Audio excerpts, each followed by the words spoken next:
The challenge of the energy transition and Clean Power 2030 and low carbon gases is one that motivates and excites me, and also the team at Uniper broadly and here in the UK. The ability to have a real impact on society and the ability to really help keep the lights on whilst driving towards a solution for the climate crisis is something that gets me out of bed in the morning. Hello and welcome to our Energy Innovators podcast, where we try and make sense of the challenges associated with the global decarbonisation agenda. So I'm Ellen Fraser. I'm a partner in our Energy and Resources team. I'm James Constable. I'm a director here at Baringa, and I'm a power and decarbonisation geek. And we're here today with Mike Lockett. Thank you very much for the invitation. It's a pleasure to be here. It's great to have you, Mike. Thanks so much for coming. And Mike's the UK country chair of Uniper. So we're going to hear a little bit more about what that means and what Uniper's up to and what Mike's up to. But Uniper is one of the largest energy suppliers, generators in the UK, and they are a key player in the country's decarbonisation efforts. So, Mike, do you want to kick us off? Tell us a little about your role, what Uniper's up to. And just kind of get into it. Well, thank you for having me on the podcast. It's a pleasure to be here. So, I'm Mike Lockett, the country chair for Uniper in the UK. And as you said, we are a generator predominantly in the UK. We also operate gas storage. So we are here to provide secure, flexible supplies of power and gas to help keep the lights on. But as you also said, we've got a big focus in the UK on decarbonisation. So it's a real big opportunity for us to take that foundation of our existing operations and the services we provide there, and then increasingly to do the hard job of making flexible generation decarbonised, increasingly decarbonised. So this is my main task for Uniper's UK business. How long have you been doing that? So I've been chair of the UK business since 2019, but given the significant opportunities that the UK presents, and we'll talk about that in a bit more detail later, we made the decision as Uniper middle of last year for me to focus fully on that. So prior to that, I was based in Germany, running the power and carbon trading and risk management operation for Uniper, so the trading floor in Düsseldorf with the dispatching and real-time operation centres around Europe, and was then typically one day a week focusing on UK business, trying to pull all the different teams together and coordinate things in the UK. With the opportunities that we are developing and significantly investing in the UK, we really felt from a Uniper point of view it was time to really focus fully on that, because there are some really good opportunities for decarbonisation here in the UK. So I left that other role back end of last year, and since the end of the summer last year I've been fully focused on UK business. Okay, great. So you've mentioned some of the key opportunities there and themes in the UK. Do you want to just maybe let's expand on that quickly? Just what is it that's driven Uniper's activity recently in the UK? Yeah, well, I think the opportunities in the UK stem from a number of multi-year or relatively long-term decisions by various UK governments. That's one of the advantages of investment in the UK, at least over the last 10 years or so. No matter which government's been in power, there has been a determination to drive decarbonisation. And that consistency, even with some tweaks and adjustments and changes, but that consistency of an ambition or a goal for decarbonisation of the power system means that we've got policies and frameworks in place in the UK that make it attractive to invest here. So particularly from a Uniper perspective, the cluster sequencing process, you're picking, as it stands today, at least two areas, and hopefully two more to come, but picking two areas where efforts to decarbonise via carbon capture and storage, for example, are concentrated, and projects can come together with operators of transport and storage to give confidence that this will actually fit end to end and it will work, is one big advantage of the UK. And on hydrogen as well. So, many nations around the world have got aspirations around hydrogen, but again, the UK having, end-to-end business models that help investors such as Uniper to de-risk and put together a proper business proposition for hydrogen, rather than having very important demonstrator projects that we're seeing around the world and around Europe, and we're actively involved in some of those as Uniper. But we have the opportunity in the UK to put an end-to-end business model together with an ultimate end user of that hydrogen to really start to get that hydrogen economy going. So these are the two big opportunities, along with a number of others that are perhaps more common, more known, more established. For example, we're investing in renewables in the UK with CFD mechanisms that are well known and well understood and trusted by investors. But this is the key areas for Uniper in terms of large-scale, flexible generation, flexible production of low-carbon energy. You talked a lot there about the positives and the opportunity about investing in the UK, which is actually, as a UK taxpayer almost, if you like, and a citizen of UK PLC, it's really, really, positive to hear that. You mentioned risk a couple of times. What do you see as the biggest risks in terms of investing in the UK? And is there anything that Uniper can do to help mitigate those, or is that a broader systems challenge? Yeah, I mean, it's a bit of a cliche to say uncertainty is the kind of enemy of investment, and addition of risk is clearly something that puts investors off. And I mean, on the face of it, you might argue, why is the UK so attractive? If you look at the last 10 years, we've had kind of turmoil on the surface in terms of Brexit, however many changes of government and prime ministers, and at a high level, what might appear to be political upheaval. But actually, as I was mentioning before, that consistency of an ultimate end goal for decarbonisation, and that then being put into law, and then having very pragmatic routes in order to get there, really helps to de-risk investments in the UK. And it's the mechanisms I talked about as well. For example, the CFD mechanisms. If you look again at, despite the apparent turmoil from political terms, from an energy perspective, the last 10 years has been really providing a great foundation for investment. So the capacity market being established, and a trusted mechanism of buying security of supply and buying megawatts, essentially, to ensure that we can keep the lights on.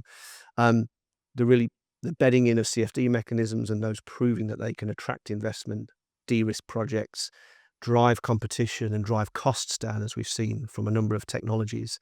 But also wider pragmatic support. So, I mean, a game changer for me in terms of this de-risking was the sixth carbon budget report from the Climate Change Committee, really acknowledging at that point that you need all technologies working together. And prior to that point, if you went to a conference about energy, it really was, are you on the fossil side? Are you on the renewable side? And that shifted completely to, okay, there's a real pragmatic realism here in the UK in terms of energy policy that says, stop the infighting. If you're going to make a system work, you will need large-scale investment in renewables, and you will need flexible generation and increasingly decarbonised flexible generation to make sure this whole thing fits together and works, and the lights stay on, as well as driving the decarbonisation. So, to give a very long-winded answer to your question, the foundations are in place.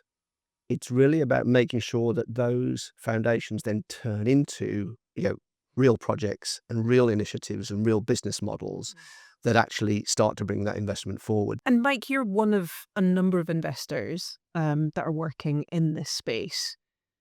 Clearly, you can't share your commercial crown jewels, but how does Uniper win in the market?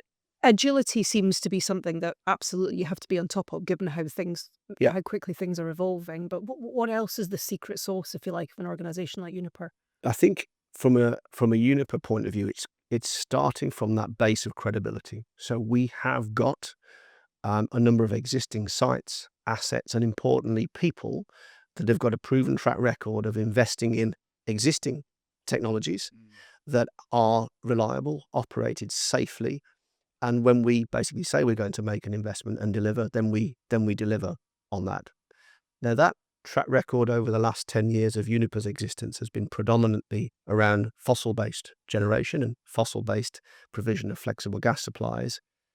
But it gives us that starting point of, when we take our existing sites or existing assets and the skills of our existing teams and apply that to flexible decarbonisation of energy, we have a really, really good starting point.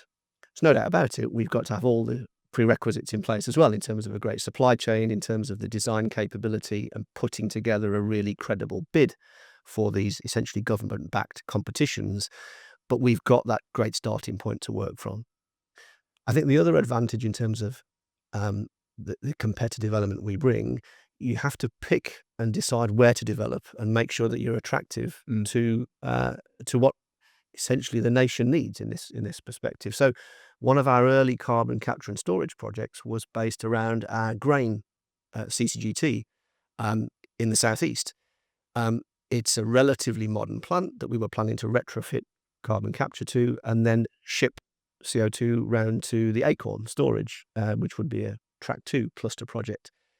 Government have made that clear that shipped CO2 is a bit further down the line, not one of their priorities, and they want to focus on the pipeline connection of CCUS initial projects. So that isn't a competitive project.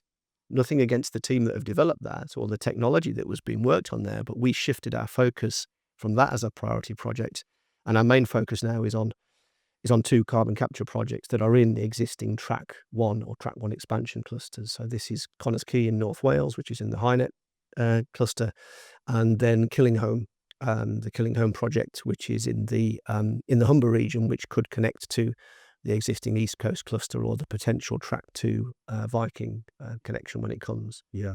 So of course, as with any competitive process, it's a whole range of diverse factors, but having that foundation and being able to be agile and flex to what ultimately your customer wants and needs is the most critical factor. So when you're thinking, that's great. So when you're thinking about, the qualification of a project development, and obviously your project that's in development, and you're, effectively building new, for listeners, viewers, building new gas turbines, effectively, that we're then going to decarbonize with carbon capture technologies.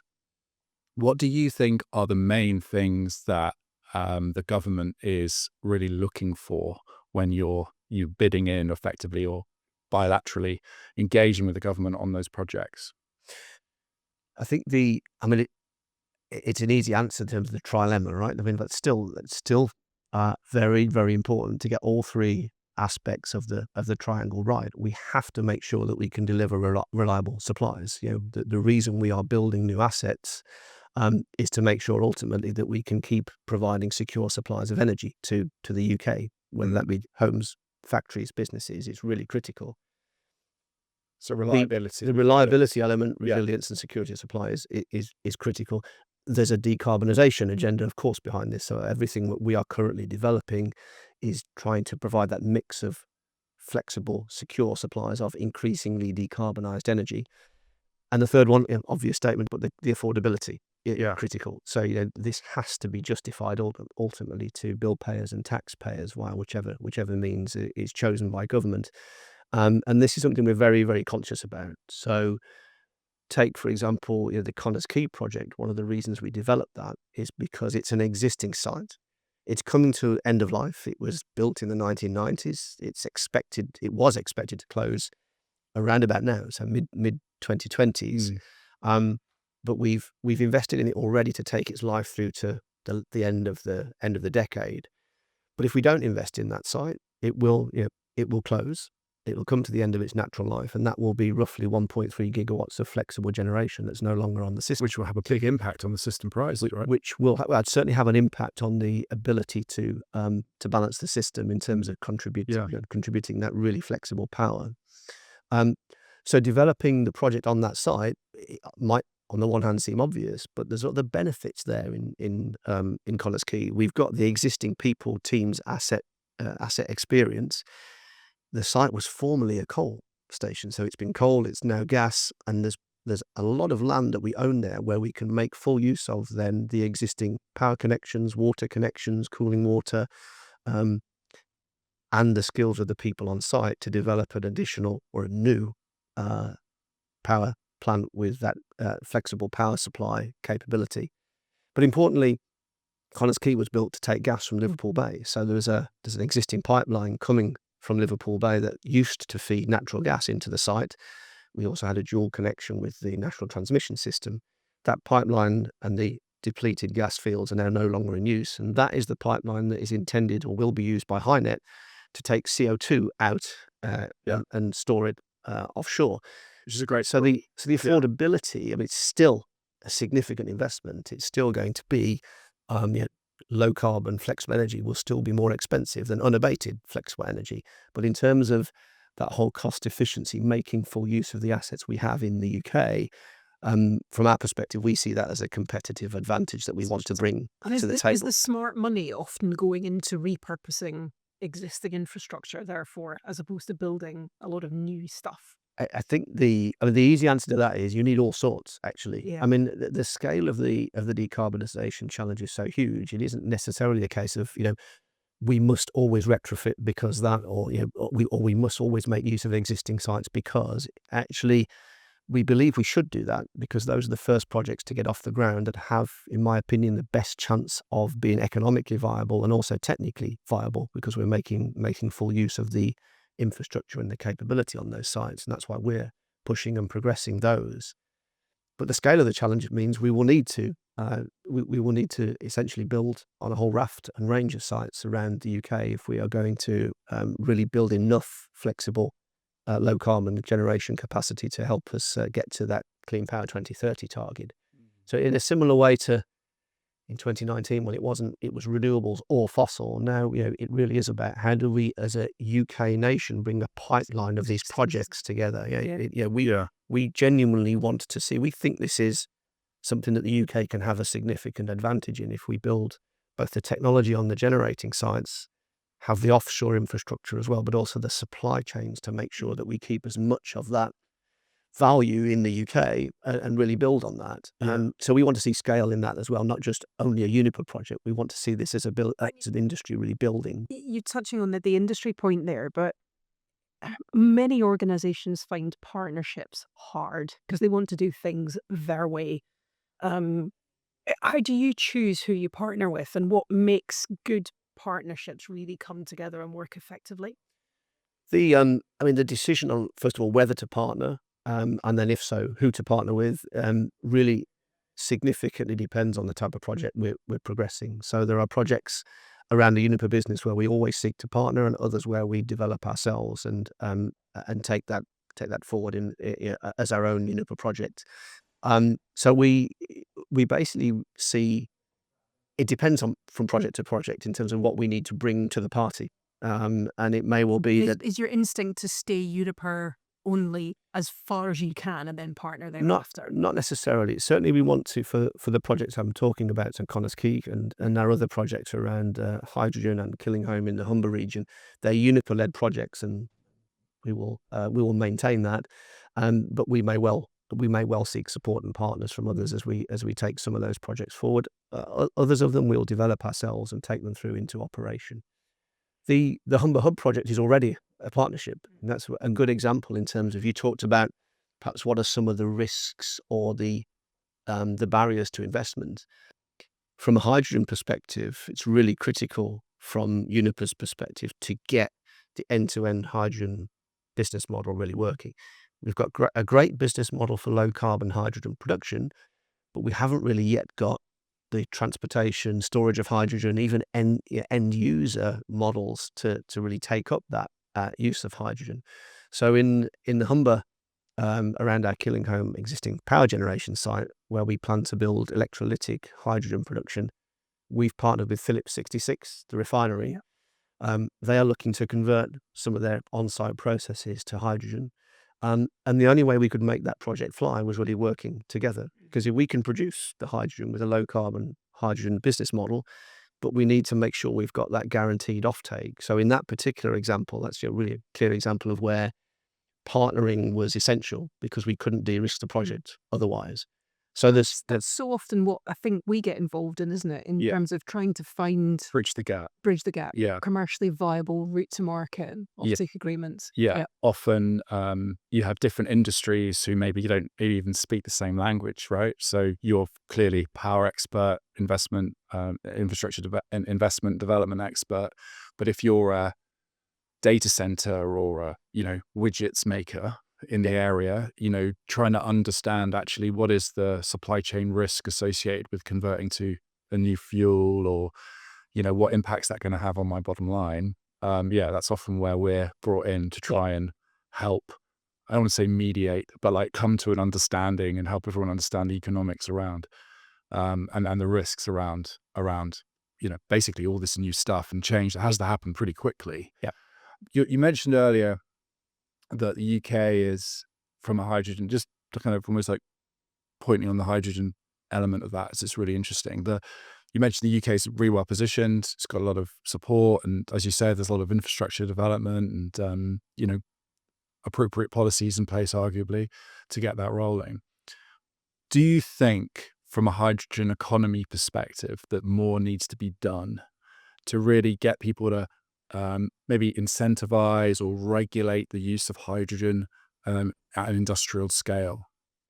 I think hydrogen is it's a really good example of where an even more joined up approach is important, because if you look at the hydrogen projects that have been shortlisted in the HAR2 round, for example, many of them have had to put their own essentially end-to-end business models together. We've got a number of, in addition to the Humber Green Hydrogen project I talked about, we've got a number of other initiatives on hydrogen. But the ability to produce hydrogen with a low carbon hydrogen agreement is fine.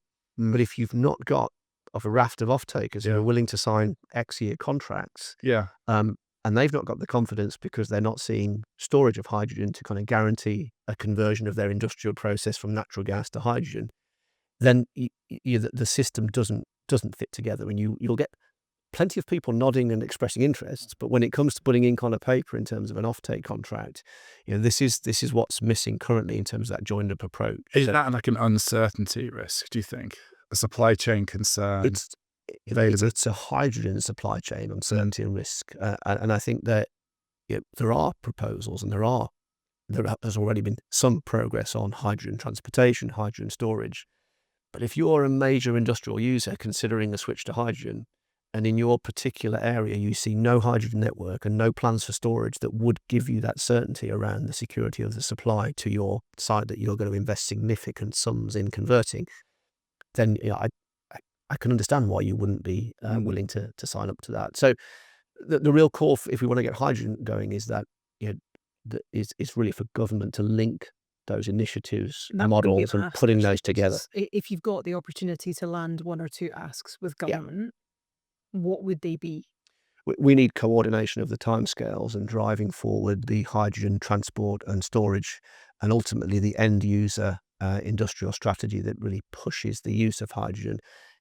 Bring them into at the same kind of step and at pace, so that you actually bring the production alongside this transportation and storage and utilization of hydrogen. It's got to be more coordinated. The models are there to de-risk production, but until you've got it really working end to end, we will struggle to get really large scale uptake of hydrogen, in my opinion. And a lot of what you've mentioned today, much as you say it's underwritten by government, ultimately it's underwritten by the taxpayer. And that's good. In that point, household budgets are under a huge amount of pressure at the moment. And certainly when you see the political shift, it's beginning to swing away from 2030 because people have really clocked how much it's actually going to cost in reality. How do you keep momentum and support from the customer base? Because that is hard, but it's really critical over the next few years. This is a really critical point, and it links in to the extent I was talking earlier about how things shift relatively rapidly. So even a couple of months ago, discussing the topic of consensus among politicians that even if a decarbonised world will take significant investment, all political parties agreeing that this is the right thing to do. Wind the clock forward to today, just a couple of months on, and we've got in the US we've got a break and a shift. In the UK we've got a break and a shift in terms of that political consensus. So the topic of affordability, and then reminders about the security of supply elements. So, for example, the Iberian Peninsula blackout recently. These are the things that maybe 6 months ago, we were very firmly in that corner of the triangle saying we have to make these investments for the long-term viability of our economy because we have to decarbonize. We end up with shorter-term pressures in terms of trying to justify and understand the cost impact. Excuse me. And that tension really has shifted over the past couple of months. The long-term aim of decarbonisation has to remain. The climate crisis is real and we have to tackle the topic. How do we make sure we do it in the most cost-effective way in the short term? And this is one of the examples when I've talked earlier about our Connor's Key approach. Building something unabated would be and is a cheaper alternative than decarbonise flexible energy. Yeah, I mean, you can't question that. But you will then, you are then moving away from that decarbonisation agenda. Yeah. The reality is, and this is a good thing about the pragmatism of the UK, the Clean Power 2030 report and the action plan that followed from government, acknowledging the role of unabated gas, will continue through into the 2040s. But we have to limit that and reduce it and really minimise the amount of unabated gas that's used. But it will be essential. It will be needed to give the most cost-effective way of driving towards clean power, whether that's 2030 or even later, but in the 2030s, let's say. So decarbonising that last 5% would be phenomenally expensive, but being pragmatic and saying, okay, we'll get to 95%. And in the process, we'll be developing at scale the technologies for decarbonisation that then by the 2050s or 2060s might be the most effective, cost-effective ways forward, is giving us the opportunity in the UK to really take a lead in developing that low-carbon system of the future in a pragmatically cost-effective way. Not the cheapest, but tackling the climate crisis at the same time. It's interesting, isn't it? Because how do you fundamentally balance the tension that Clean Power 2030 creates in the dash to use available supply chains? Because you don't want to build new supply chains to get to 2030, so you've basically got to use what's there to hit 2030. But actually to hit 2035, to hit 2040, it's a very different investment profile. And if we really chase 2030 hard, we haven't looked over the horizon long enough and we're not therefore laying the foundations for the longer term plan. So there's tension in that trade-off, isn't there? There's absolutely tension there. And this is why, again, coming back to the argument of, for me, it's not one technology versus another. Renewables, and particularly offshore wind and floating offshore wind, and the ability to build those kind of technologies at scale will be essentially the backbone if we are to achieve Clean Power 2030. And we can continue to push and accelerate the investment in those in order to get us towards that target. But at the same time, we need to start building the supply chains for other technologies. So, for example, carbon capture and storage. UK is really making strides in large-scale investment here with the two financial decisions that government has backed with the East Coast and the HyNet investments. And those technologies will then form the basis of future supply chains that will run into the 2030s and into the 2040s that hopefully will become also economic value providers for UK PLC as well. And I really do see this as a clear opportunity. Another example of how things change but can really play into this, German government back end of last year when we were discussing what their priorities were, the previous German government had no real ambition for carbon capture and storage. It was all about hydrogen in their view. That coalition government collapsed. We've had a period of hiatus in terms of policy in Germany, but the new coalition has come back with a really strong view about security of supply and recognising that a broader range of technologies are needed. First of all, building unabated, but with genuine, credible ability to decarbonise at some point in the future, whether that be hydrogen or carbon capture and storage. But that will be much further down the line when they've tackled their shorter term, end of the decade supply gap.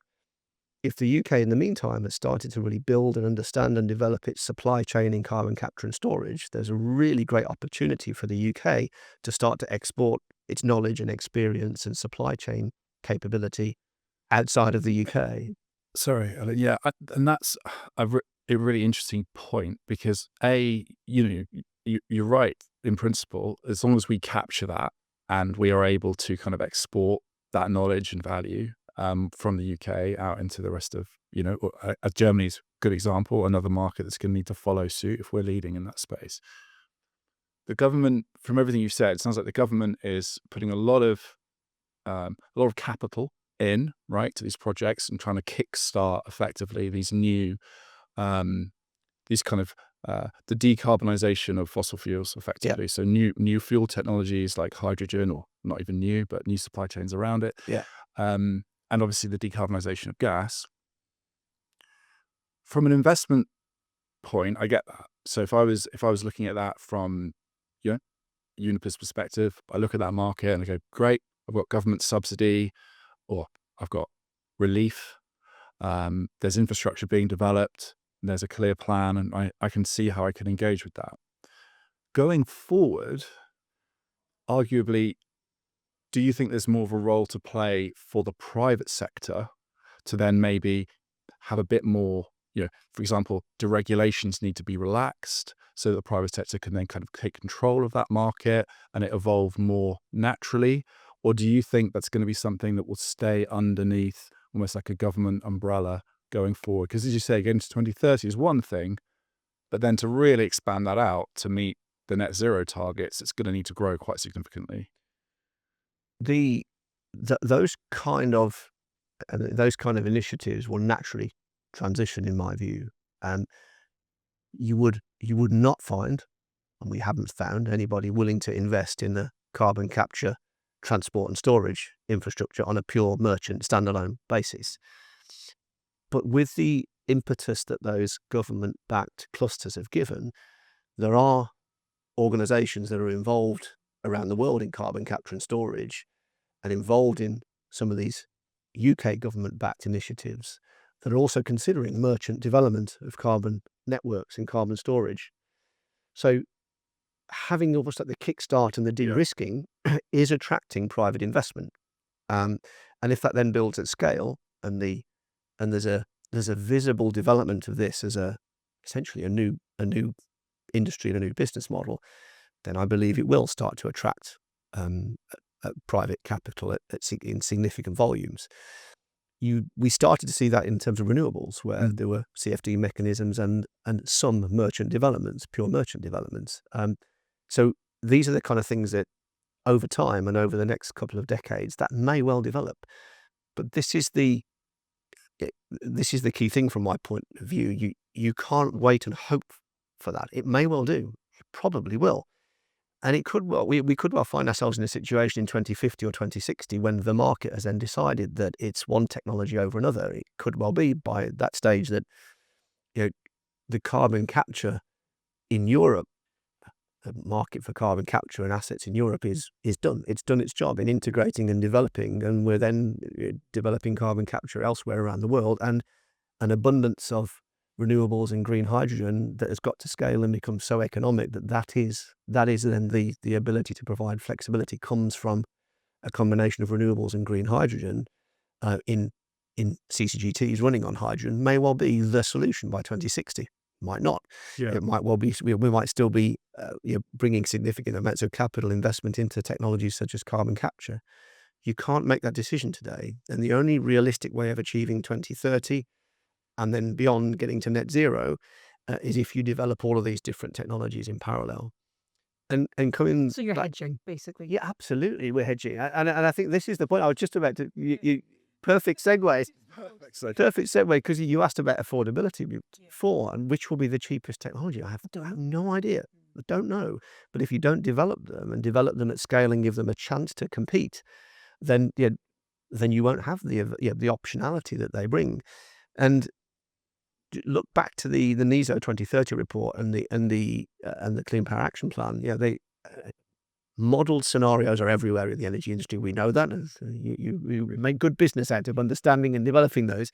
But you look at the two NESO scenarios in terms of essentially the affordability or the cost to get to a Clean Power 2030 solution. They produced two broad scenarios, one predominantly based on renewables and one with an increased amount of flexible decarbonised generation, such as carbon capture and storage and hydrogen-fired generation. And in the delta between those two scenarios, the addition of around 3 gigawatts of additional flexible dispatchable generation and nuclear allowed, in their modelling at least, a reduction of around 17 gigawatts of offshore wind, battery storage, long duration storage, and demand side flexibility. It enabled a more cost-effective overall integrated system, and this is what we are at Uniper playing our part in. We'll develop the solutions. There's plenty of people developing really large-scale offshore renewable developments. We are also playing our part in renewables, developing onshore solutions, but we want to be the leader in the UK in terms of large-scale, flexible, dispatchable generation, and that will initially, for us, be around carbon capture and storage, and at the same time developing our expertise in hydrogen so we can also focus on that at some point in the future as well. Just as we start to bring this to a close then, Mike, and the answer can't be just come and talk to Uniper to this question, so I'll just go there. Which is entirely fair. But if you were talking to a large industrial right now who are just playing with all of these dynamics and desperately trying to work out how on earth they navigate themselves through what is really quite a complex and evolving landscape, what suggestions would you make? What counsel would you give them as they try to chart a path forwards? And also, just to build on that as well, I think this is almost the other side of the argument, so that we're kind of showing a rounded view, arguably, potentially, is that, lots of reports in the press recently, UK, from an industrial perspective, getting more and more expensive, right, to run industry. If I have my kind of Jim Ratcliffe hat on right now, that, share prices falling quite drastically in industrial sectors. And, that is largely the result of increased OPEX regarding, in almost direct relation to the decarbonisation of power and the commodity costs associated with running that business and the pressures to decarbonise. That's quite painful for a lot of businesses. The steel sector is probably a good example of that, right? Needing to move to electric arc furnaces. And so, as Alan said, that is obviously a big issue. It's not necessarily Uniper's issue to fix, but what are potentially like the solutions? Do you think government needs to play more of a role there? Are there other mechanisms that you think need to be available to industry in order to really successfully navigate that, profitably navigate that? I think you said, I can't say just come and talk to Uniper or talk to Baringa, but I think, genuinely on that one, it's talk to government, because government decisions around how the decarbonisation agenda, I say not just power, the decarbonisation of the UK, a lot of that cost is placed on electrification and the power market, and that's a debate for how UK government chooses to drive that decarbonisation agenda. And I know there are debates and climate change committee discussing and proposing about adjustments and changes to where that burden is placed. Where does the non-commodity and I think these are some of the key questions that my get out answer is to the government, but it is clear it's no doubt it's an issue for industry. The cost of tackling decarbonisation more generally is currently landing rather heavily on the power sector. Power sector's making progress and making significant strides and really leading the way globally in terms of its decarbonisation.